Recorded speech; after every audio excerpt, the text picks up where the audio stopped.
Welcome, listeners, to another episode of Omnipresent Information Connection. My name is Noah Hanson, and here with Kevin Peterson. Kevin, are you feeling secure today in who you are? Personally, yes. So, Kevin, you feel personally secure, and that's exactly what we're talking about today, is we're bridging the gap between insecurity and security. We're talking about the fundamentals of personal security because everything we talk about on this podcast has a personal aspect to it. We want you to be able to apply this information to your life and actually see the benefits manifesting before your eyes and inside of who you are, establishing your own authenticity in life. Without having personal security, you can't be authentic. You can't be the example setter that other people need you to be in life. So we're going to be giving you more points on how to first overcome the insecurities that you have. And then we're talking about the fundamentals and the building blocks to be able to actually become the example setter who is a secure version of yourself. In the A Meaningful Life podcast, we talked about how Maslow's pyramid of needs starts with physiological needs. Establishing physiological needs means that you have all your physical needs met. You have food, you have water, you have shelter, you have physical health, you have exercise, all these good things that establish security on a physiological level. So your body is healthy so that you can then build up from that and get more internalized security because you don't have to worry about what's going on outside of yourself. And that's a great podcast to listen to cover all the different basic human needs that we have. But on this podcast, we're talking about more than just physiological needs. We're talking about having the ability, the capability to actually meet other people's needs emotionally, physically, and spiritually as a secure individual. So, Kevin, you can either start it. I'll let you choose if you want to start with 10 points of overcoming insecurity, or if you want to establish the foundation of what it means to have security first, and then building upon that, becoming the example setter. Personal security. If you were to try to be able to look it up or to be able to find it, personal security is being whole and complete as a person from the very foundation of who you are to then who you become middle-aged and then into your elder life. Listeners, can you picture anyone in your life who you see as a personally secure person? They're a rock, they're steady, they have a foundation in life. They aren't all over the place. They aren't in a chaotic expression. It's good to think about these type of example setters because that's who we'll be mentioning later on in this podcast. It has a lot to do with establishing security in oneself. Go on, Kevin. So, personal security deals with, just like with any other topic, you have to find its source. You have to be able to go to the source of where it came from in order to be able to then build a foundation, and then from there to be able to have this plateau of excellence in your life called security. Where does security originate? Where does it come from? Where is it developed? And it's developed from the womb to the birth, and then from the birth, from the parents to you, then to the teacher to you, because you're going through grade school and, you have other example setters besides your parents. And so you go from parents to your teachers, then from your teachers to your friends, acquaintances, those that you know, those that you're trying to connect with, those that you're trying to be able to grow with, and then outside of that, in that social circle, then you have, or you create your own, I hate to be able to call it a clique, but it's kind of a clique, a group of people that are selected that are of like mind people that then help you to be able to grow and develop from there to be able to have the emotional security, the physical security, and the spiritual security of knowing who you are as a person. And instead of breaking you down, they constantly build you up. Right. Very important. But it could be through a positive statement. It could be through a physical expression, or it could be through my best, most loving thing ever is prayer. Mm-hmm. And being there for that person. So prayer and being there, those 2 points have to be connected, because intentions are only as good as the excuse. Here's what I mean.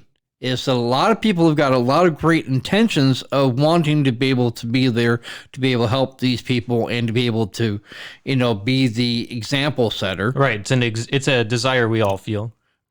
But because of certain insecurities, we then enable a lie or a half-truth or a excuse to be able to penetrate into that relationship, when in fact you should just be honest and say, hey, listen, I can only take you to this point in our friendship, and you're wanting me to excel past that point, but I personally feel insecure about who I am as a person, but I'd be glad to be able to join you, to be able to encompass that greatness with you, if you would allow me. But humility and character in people is starting to become a very rare element in life, because so many people are used to having their weaknesses used against them, right, versus being able to talk about those weaknesses and turn them into strengths. Yeah, and I believe that sources from not being the example setter of what you like to portray to other people. Yes. So if you're not that all the time, then you feel insecure about it, and you kind of shy away from those relationships. However it is that you're shying away from it, you're not being the example setter in their lives that you want to be, because you don't feel like you can be. But two points about this. One, the diversity of humanity is extremely good at getting you multiple angles and perspectives established into your mind, into your heart, so that you have different people bringing different seeds of greatness into your life and growing those within yourself, taking multiple seeds so that you're almost like a garden of good fruit. Your parents have a lot to do with that, and they're the first seed sowers, you could say. And then, of course, like you were talking about, go up to teachers, your friends, all these different people. Maybe if you're in an apprenticeship, you can learn all types of different people in all types of different ways and apply that to your life in a new way, whole and complete, so that you can be then whole and complete. Yes. So you've got from birth to then to be able to be in school and then now out of school. A lot of people then try to be able to acquire friends out of high school and college. And so it's important to be able to be picky and to be choosy about those people, because what you're constantly doing is you're building your foundation as a young 20-somethings in your life. And you want to be able to literally have a path. You literally want to be able to have stepping stones. You literally want to be able to have a clear guided route to a destination in mind as far as where you want to go, with your personal security in mind. Mm-hmm. Yeah, we talked about in the Tree of Life podcast, we talked about how the roots are the security factor, the foundation that grows then the tree that bears the fruit. It's the source. Mm-hmm. So the second part is that you first had the source. Now the second part is building your foundation. And in prior podcasts, I had mentioned materials that you could be able to build your foundation off of: water, sand, dirt, mud, concrete. No matter what the visual is, becomes the outcome. So in order to be able to build the foundation, you literally have to be able to think about it. And what I like is building blocks. This person is good for me in this way. This person is good for me in this way. This person is good for me in this way. And literally categorize your friends, your acquaintances, those people that you know, so that you have a route to go. When you do this, this gives you permanency in your foundation building because you now know intimately, personally, where to go to be able to get that special advice, that special help, that special guidance, whatever you want to be able to call it, but you know now where to go to be able to get it. Because there's not going to be one person ever other than my personal best friend that can be able to provide everything all in one book, right? Right. And I'll get to that a little bit later. So, Noah, what do you have to be able to say about that foundation? Well, the foundation, the source is important. The source is where the foundation comes from. The foundation is actually the source, but in order to establish it as a foundation, the source as a foundation, then you have to understand it. You have to understand why it's worthy of being a foundation in your life. And so when you go back to the source, an example you used was prayer. Prayer for many people, no matter if they're Christian, who they're praying to, is prayer is always a connection with source. It's a connection with spirit. It's a spiritual act, you know, so getting back to the source, prayer is a great way to do that. And of course, Kevin, when you have a relationship with the source that you're praying to, you're not just saying the words, you're not just going through the motions, but you actually have a firm relationship and a spiritual connection with that source. Then you have something of a foundation started. But the education of that source, why it's worthy of being a foundation, is also important to understand. It's not just about having a relationship, it's about understanding the relationship, understanding how you can be secure. And many people find security in prayer. They become, you know, more empowered after the prayer session is done. What prayer does is it allows you to be able to work on your vocabulary of authenticity about the truth of what you're trying to be able to portray or say. Correct. Only if you're not going through the motions, though. If you are actually authentic in that, you know, you have to speak as if you're talking to a best friend. Yes, absolutely. And so the foundation building is so critical and so important because it allows you to be able to take time to be able to develop your words, to be able to develop your emotions behind your words, so that when you speak, people listen.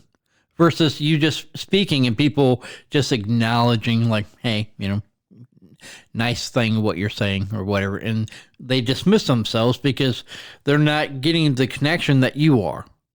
But all women know this intimately, and that's why I love women, is not only do they read books, not only do they do the diaries, not only do they talk amongst each other, but they are some of the best sounding boards of souls I've ever experienced in my life. Because where two or more women are gathered together, a foundation is built. They know intuitively, instinctively on how to be able to have each other's back, how they can be able to tag team up with a situation. And it really allows them, communication-wise, to be able to really get out what they're really feeling deep inside. Correct. With my personal best friend, I need no other female or male to do that with, because I've established a foundation with my best friend in such a way that is so unique, so pure, so absolutely unbelievably loving that I can't wait to be able to have a conversation with my best friend. Now, I know that many people out there are going to be able to have different experiences. But when you dial in on that one person that becomes a game changer in your life, you almost get addicted to, you almost get elated to, you almost get so fired up as a human being that you just can't wait to be able to want to be able to speak to that person. So not only is that person your personal best friend, but they're also your secret keeper. They're also your guide. They're also everything that you'd ever want in who you are. And what that person actually does, like my best friend does, is that he enables them within me through my truth being spoken outward to him. So as I produce the truth, he produces the results in me and through me. And that's an equal exchange of value that creates a foundation that nobody can separate from me, not only in life, but in death as well. And I'm really hoping and praying that other people would want to be able to have that kind of a fired up relationship with another human being, or eventually with my best friend too, because he doesn't judge. He doesn't try to be able to manipulate. He doesn't try to be able to turn you into a direction to where that he wins, right? The only insecurity that you're going to feel in that personal relationship with your personal best friend, Kevin, is the insecurity about certain things that you are not doing right, that you understand are wrong, but you're going against your own God-given conscience. Right. And that's not a bad type of insecurity. That's an educational learning experience type of insecurity. Plus, what it allows me to do is to be able to build on that security of trust, that security of belief, that security of implementing the right words to be able to create the right results at the right time, according to him and I. Right, and that gets rid of or dissipates a ton of insecurity because you're no longer doing it alone. You understand God has his timing. You understand that that timing might not be your timing, but you still have a source to fall back on, so you don't have to, be all woe is me about it. Mm-hmm. So let's talk about, now that you have a foundation, how are you going to build on that? What does it mean to build on that? What does it mean to get to becoming the example setter? In order to become the example setter, the first step in all example setters is humility. I am only as good as my mentor is to me. And so therefore I can be able to complete you as you complete me. There is no truth, there is no lie, there is only a division of language that separates you and I from it. Once you know the value of what is said, then you are the living example of what it is, right? So if you want to be the living example of whatever it is that is being spoken, you have to be able to humble thyself to be able to then receive into you emotionally, physically, and spiritually all the nutrients of authenticated truth, so that you can then become a natural, without working on it, without having to be able to fake it till you make it, a authentic leader, guide, whatever it is that is inspiring in your mind that you want to be called, person of God, right? So how do you get to be having authenticated security? How do you get to be able to have such security within yourself that no one or nothing could be able to break you, destroy you, cripple you, crumble what you have done? Here's how it's done.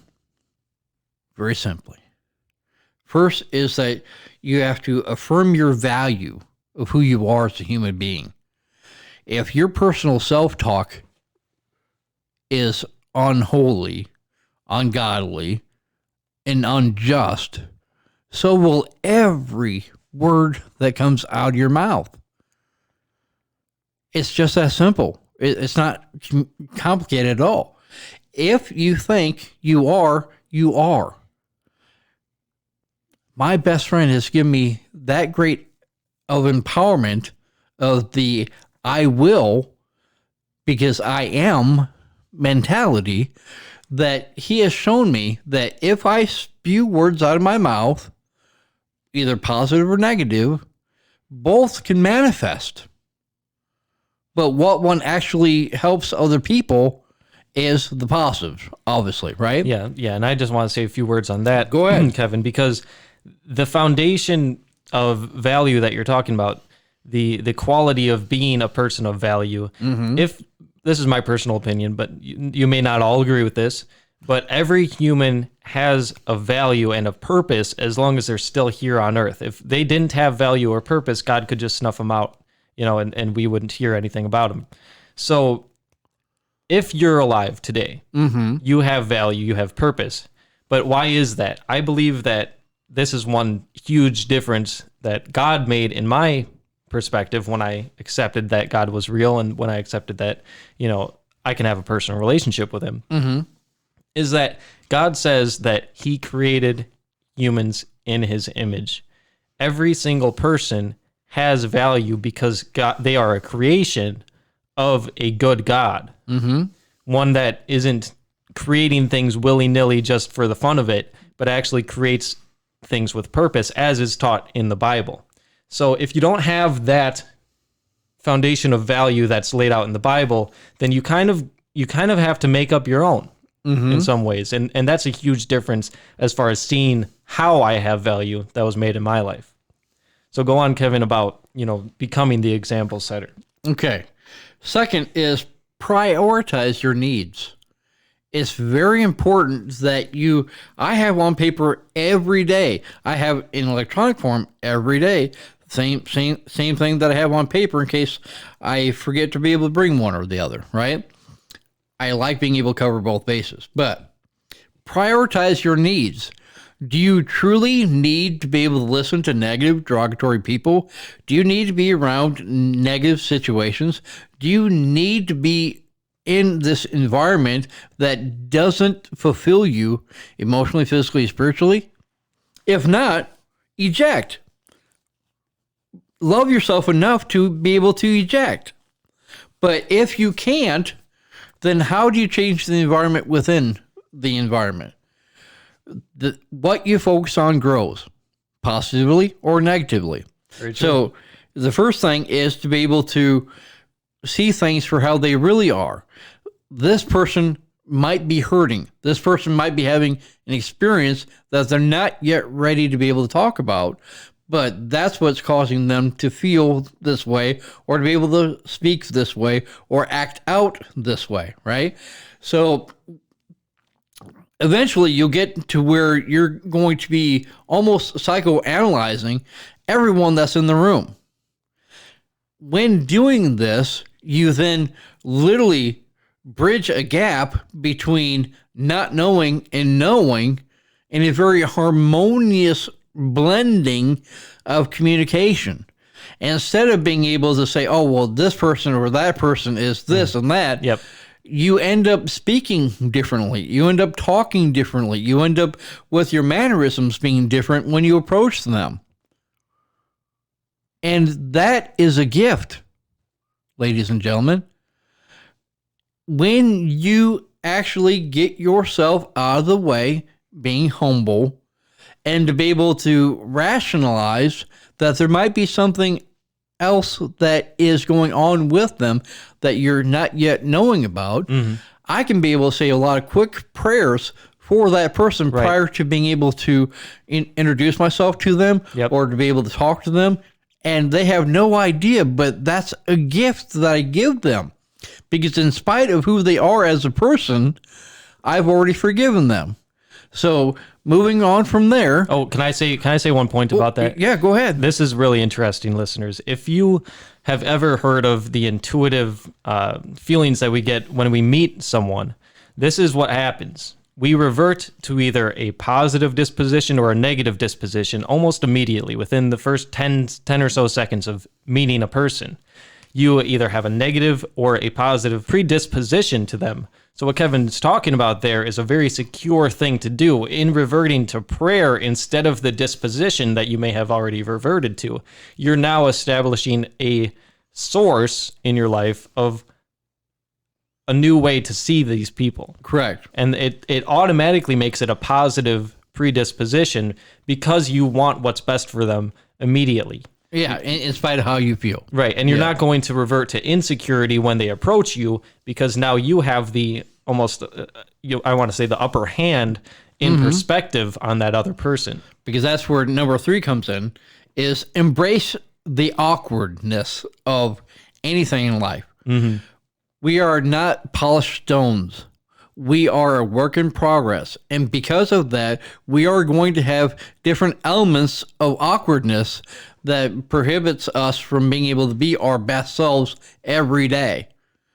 Through humility, through being able to have good works of vocabulary, emotions, and physical feelings and outcomes, allows you to be able to get rid of that awkwardness and to comfortableness really easy, because your awkwardness is your greatness. Because as soon as you acknowledge it, it can no longer have power and authority over you in your life, right? Yep, that's something I learned back in 2017, actually, when I was on a hitchhike journey. I learned from interacting with a very old couple, very like in their 70s, and I was only 20 years old at the time.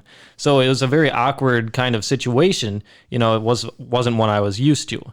But I realized then that acknowledgement of the awkwardness, I realized in that acknowledgement of it that it wasn't a bad thing. And you may not agree with me, listeners, but awkwardness really isn't a bad thing once you have the threshold and the foundation within yourself to acknowledge it and realize that you can use this situation. You don't have to shy away from it. Yeah. Awkwardness is the fight or flight mechanism within your brain that allows you to be able to stay sane in everything that you say and do, right? Amen. So, number 4 is challenge your thoughts. Number 5 is keep good company. Number 6 is step away. Sometimes we just have to get out of another person's bubble to be able to burst our own, so that we don't have to be able to be on the throne of their negativity, right? Or their weakness, or whatever it is that you were feeling at the time, right? Can you repeat those last 3? Because first one was challenge your own thoughts. That's what we just talked about. Challenge the own awkward thoughts within yourself. Don't shy away from them. Then keep good company. Keep good company. Keeping good company is keeping yourself accountable and other people accountable with your accountability, right? Having that positive click, not a judgmental click. And then, of course, stay away is number 6. Number 7 is reflect on the good. No matter what happens to you, and I guarantee you with unquestionable certainty, because this has happened to me, is that even in the deepest, darkest despair of my life, I couldn't but help to be able to think of something positive, whether it's a loved one, whether it's a friend, whether it's a circumstance or a situation. Because when you are bombarded with negativity, you go into this fight or flight mode mentality wise, and you want to be able to focus on something positive because you understand, because you're being challenged beyond your comprehension of that particular situation, and it always turns positive. Why? Because nobody wants to be able to worship or have a bad result become of it, right? That's where we go into lucid dreaming and all these other things. Go to your happy place. Go to your happy place. Yep. So 7 is reflect on the good. 8 is make time for joy. We do not give ourselves time to be able to enjoy even a home-cooked meal, even a nice beverage, or even a nice book, or whatever it is. We have to rush through everything, and we need to. We worship the rush. We need the rush. We got to have the rush, and then we can't, seem to have enough rush, and then we got to be able to buy another rush to have another rush to another rush. Yep, hedonism or workaholism. When you slow down the rush flows over you like a waterfall. in a gentle hush. Because as the water is flowing, and as the coolness of the water hits and penetrates your body and just literally overflows your whole entire body, you get into this sensory state of mind of being able to mind your own mind so that you can be able to find yourself in time to be able to save yourself from yourself. Yeah, for those of you who have a struggle understanding why the Sabbath was established in the Bible, that's a great example. Mm-hmm. You need rest. As human beings, we need a rest and repose time. And that always comes with prayer. Yes. And so number 9 is to be able to love yourself in spite of yourself. And number 10 is healing your emotional self to know thyself so that thyself can be true. Mm-hmm. So when talking about personal security, when talking about physical security, when you're talking about emotional security, it all comes down to you. If you do not love yourself unconditionally, then these top 10 will be equally as meaningless to you as you are to them, right?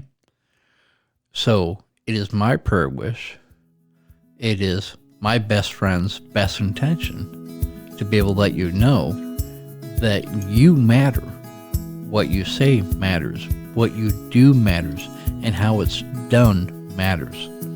When you know the 3 steps, finding the source, building the foundation, and then being the purified example setter of what it is that you're wanting to accomplish in life.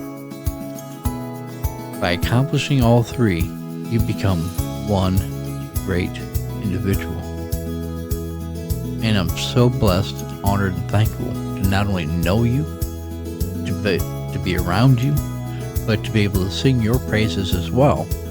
Because where 2 or more are gathered in Jesus' name, so is the church. And I can't help but to be able to praise you for a good job done. Amen, and good job with that closer on this podcast, Kevin. Thank you for joining us and being here with us, listeners, for this episode of Omnipresent Information Connection. Make sure to check out the Added Value podcast that we'll have in the link in the description for you, and we will meet you on the next episode. This has been another life-enhancing, authenticated podcast aired by the OIC and brought to you by the faithful OIC sponsors and contributors. Please tune in every week and subscribe to our podcast.